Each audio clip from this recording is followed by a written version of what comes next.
27 janvier 2015, Malabo, Guinée équatoriale. Le Sénégal sort d'une énième désillusion en Coupe d'Afrique des Nations.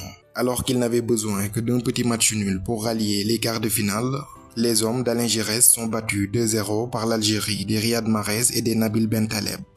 Un revers synonyme d'élimination. À partir de ce moment précis, le Sénégal était sur une triste série de 9 ans sans franchir l'obstacle des phases de poule. Au lendemain de cette nouvelle déconvenue, quand vint l'heure de dresser un bilan et de désigner les coupables, tous les doigts sont pointés vers un seul homme. Alain Giresse, dont les nombreux changements opérés au cours de la compétition ont littéralement cassé la dynamique d'équipe. En plus, les nombreuses failles de son système à 3 défenseurs ont été exposées au grand jour durant cette CAN 2015. La presse sportive sénégalaise est unanime. Le seul et unique responsable de ce nouvel échec, c'est le technicien français. La conférence de presse d'après-match va virer au cauchemar pour Alain Giresse. Les journalistes sont sans pitié. Bakary Cissé et ses confrères lâchent de vrais missiles sur la tête de l'ancien joueur des Girondins de Bordeaux. Ils le démolissent un par un. Le culot qui vous a manqué durant cette compétition, est-ce que vous allez l'avoir aujourd'hui pour pouvoir démissionner bien avant d'arriver au 8 février, à la fin de votre contrat? À cause de vous, aujourd'hui, le Sénégal est éliminé. Tout le monde a douté de vos capacités et de vos compétences. Aujourd'hui, vous la prouvez. Est-ce que, encore une fois, en bon Girondin, vous allez encore une fois postuler pour continuer au destiné du football sénégalais?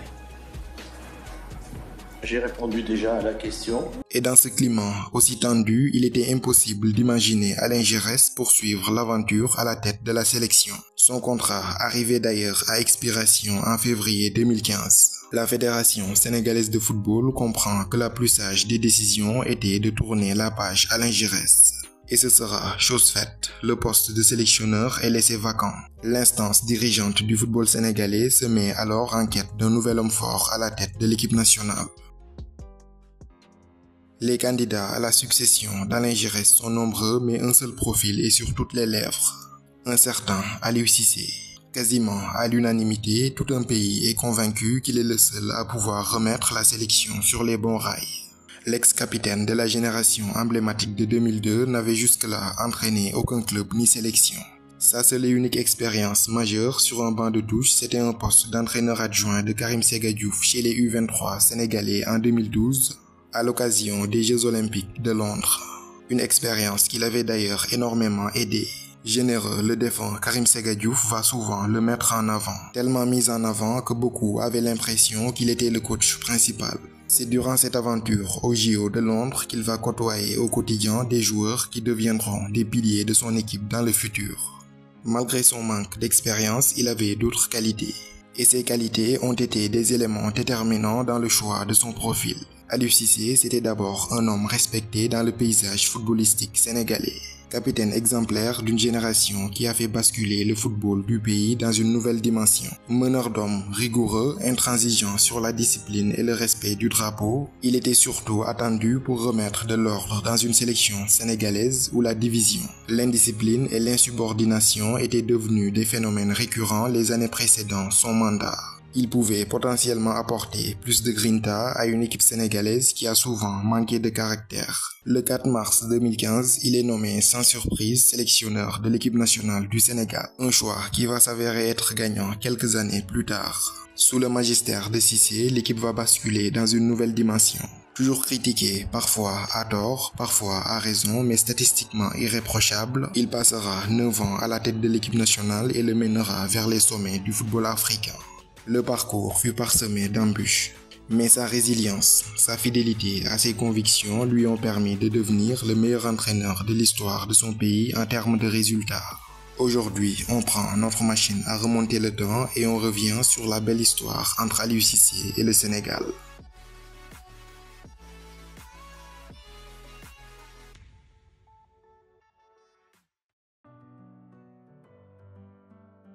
À son arrivée, Aliou Cissé ne fera pas table rase du passé. En dépit d'une CAN 2015 décevante, le groupe légué par Alain Giresse était plus qu'intéressant. De nombreux joueurs y seront conservés. Cissé va travailler dans la continuité tout en injectant du sang neuf à certains postes. Certains joueurs, il les connaît très bien pour les avoir côtoyés en 2012 lors des JO de Londres où le Sénégal avait fait forte impression. Sadio Mané, Idrissa Gueye, Cheikhou Kouyaté, Kara Mbodj, Pape Ndiaye Souaré ou encore Pape Moussa Konaté, les révélations de ces fameux Jeux Olympiques seront les fers de lance du nouveau Sénégal version Aliou Cissé, qui va aussi énormément s'appuyer sur la diaspora. Sous son magistère, il parviendra à convaincre de nombreux binationaux de rallier leur pays d'origine. La formation sénégalaise, l'une des meilleures d'Afrique, sera elle aussi mise à contribution. En effet, au fil des années, Aliou Cissé n'hésitera pas à lancer de nombreux jeunes en début de carrière issus des académies comme Diambar et Génération Foot. L'exemple d'Ismaïla Sarr en 2017 en était l'illustration parfaite. Sur le plan tactique, le nouvel entraîneur fera également quelques réaménagements. Fini la défense à 3 d'Alain Giresse. On repasse à 2 derrière en 4-4-2 et par la suite en 4-3-3. Pour le duo en défense centrale, ce sera dans un premier temps Kara Mbodj, Lamine Sané. Mais pas pour longtemps, quelques mois seulement après son arrivée, Aliou Cissé décroche un renfort de taille en défense. Un futur profil de classe mondiale. Un jeune défenseur très prometteur évoluant à Naples, Kalidou Koulibaly, déjà suivi à l'époque par Didier Deschamps. Passé par Genk avant de rejoindre le Napoli, Kalidou Koulibaly y avait côtoyé Kara Mbodj. Les deux joueurs ont évolué un temps ensemble à Genk, ce qui ne fera que renforcer leur complémentarité. Dans les buts, le vieillissant Bouna Koundoul, 33 ans, sera remplacé par Abdoulaye Diallo, 23 ans à l'époque, un gardien prêté par le Stade Rennais au Havre. En mars 2015, les 2 premières sorties de l'équipe sous l'ère Aliou Cissé se soldent par 2 victoires au Stade Océane du Havre. 2-1 face au Ghana d'André Ayew, pourtant finaliste de la CAN 2015, un mois plus tôt avec un doublé de Moussa Konaté. 3 jours plus tard, nouveau succès face au club du Havre sur le même score de 2-1. 2 belles victoires qui permettront à l'équipe d'attaquer les éliminatoires de la CAN 2015 avec beaucoup plus de confiance. Des rencontres à 15 heures sous une chaleur étouffante sur des pelouses dans des états limite catastrophiques, Aliou Cissé, pragmatique, va prioriser le résultat au détriment de la manière. Le fond de jeu de l'équipe nationale du Sénégal est décrié, mais tout ça lui importe peu. Par contre, au niveau des résultats, le nouvel entraîneur des Lions est juste intraitable. Cette campagne de qualification à la CAN 2017 sera tout simplement historique. Pour la première fois, le Sénégal remporte tous ses 6 matchs dans une poule avec la Namibie, le Niger et le Burundi. En match officiel comme amical, les bons résultats s'enchaînent et l'équipe est sur une superbe dynamique. En moins de 2 ans, le Sénégal d'Aliou Cissé s'empare de la première place du classement FIFA africain. Sur le plan offensif, l'équipe marque quasiment à chaque rencontre, mais Aliou Cissé a un problème et il se trouve sur les flancs. À l'époque, le seul ailier percutant dont il avait à sa disposition, c'est son maître à jouer, Sadio Mané, l'atout offensif numéro 1. S'il est muselé et bien pris, le Sénégal devient prévisible et inoffensif. Sur l'autre flanc de l'attaque, il lui fallait des profils similaires, histoire d'avoir 2 ailiers dynamiques. Bâtis comme une équipe de contre-attaquants, les ailiers jouent un rôle clé dans son projet de jeu.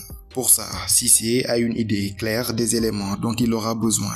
Ce sera Keita Baldé Diao, la pépite qui fait trembler toutes les défenses de Serie A avec la Lazio de Rome.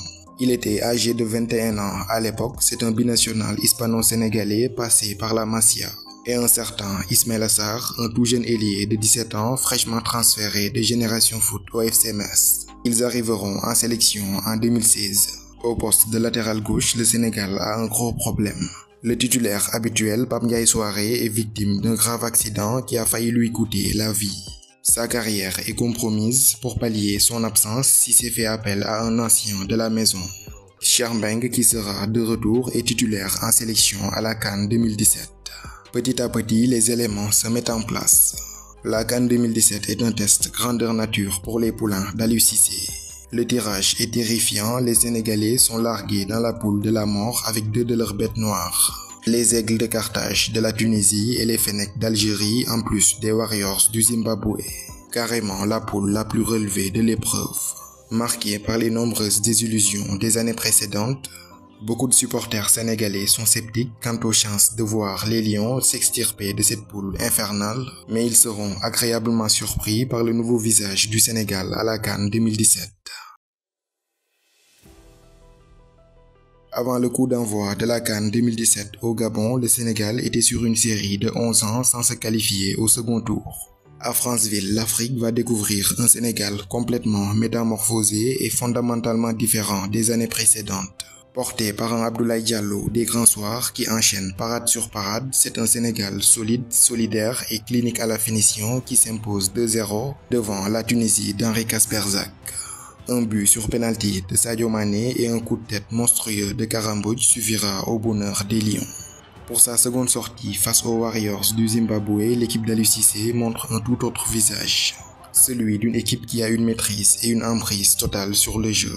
Ils vont dominer la rencontre de bout en bout. Comme face à la Tunisie, ils l'emportent 2-0. Sadio Mané était à la conclusion d'une contre-attaque éclair avant qu'Henri Saivet n'enfonce le clou d'un sublime coup franc.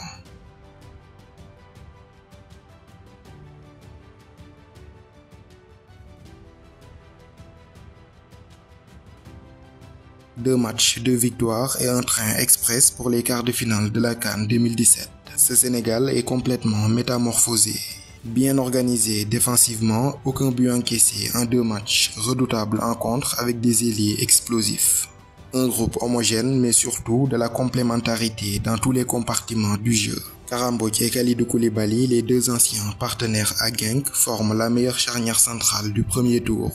Idrissa Gana Gueye d'Everton et Cheikhou Kouyaté de West Ham, 2 profils box-to-box. Habitués à l'intensité folle de la première ligue, sont associés dans l'entrejeu. Henri Saivet, lui, apportait un supplément de créativité à ce duo. Il était en concurrence avec Pape Alioune Ndiaye d'Osmanlisport. Sans oublier les ailiers Sadio Mané et Keita Baldé en pleine forme. Qualifié en quart de finale bien avant son dernier match, Aliou Cissé effectuera 10 changements dans son 11 face à l'Algérie. Avec cette équipe B, le Sénégal tiendra en échec l'Algérie 2 buts partout à Franceville. Avec ce magnifique parcours en poule, l'équipe était plus que jamais favori à la victoire finale. Opposé au Cameroun en quart de finale, Sadio Mané et ses coéquipiers partaient largement avec la faveur des pronostics. Dans le jeu comme dans les individualités, il semble y avoir une classe d'écart entre les 2 équipes. Mais Hugo Bross, l'entraîneur belge du Cameroun, a un plan en tête. Et pendant 120 minutes, il posera une équation que Cissé ne saura jamais résoudre, celle du bloc bas. Hugo Bross, conscient que son équipe est moins talentueuse que le Sénégal, il sait également que son adversaire est redoutable en transition. Sur ce, il refuse complètement le jeu, laisse le ballon au Sénégal et ferme tous les espaces. Le Sénégal a la maîtrise du ballon mais sa domination est totalement stérile. Malgré quelques occasions nettes, le mur des Lions indomptables ne cède pas. Solidaires, ils sont conscients que leur ticket qualificatif pour les demi-finales passera forcément par la souffrance. 120 minutes, 0 but partout et puis au tir au but, ce qui devait arriver arriva finalement. Sadio Mané rate son penalty face à Ondoa, Aboubakar lui ne manque pas la balle de match. Le Cameroun s'impose, c'est la surprise à Franceville. Les Lions indomptables brisent les rêves de sacre d'un Sénégal que tout le monde voyait champion. Malgré l'immense désillusion, la campagne intergabonaise avait rallumé la flamme de l'espoir. C'était déjà les prémices d'un retour au premier plan du Sénégal. Partagés entre déception et espoir, les Sénégalais sentent tout de même que quelque chose est en train de changer. Pas le temps de s'apitoyer, les éliminatoires du Mondial 2018 et la CAN 2019 arrivent à grands pas. L'équipe d'Aliou Cissé est attendue au tournant.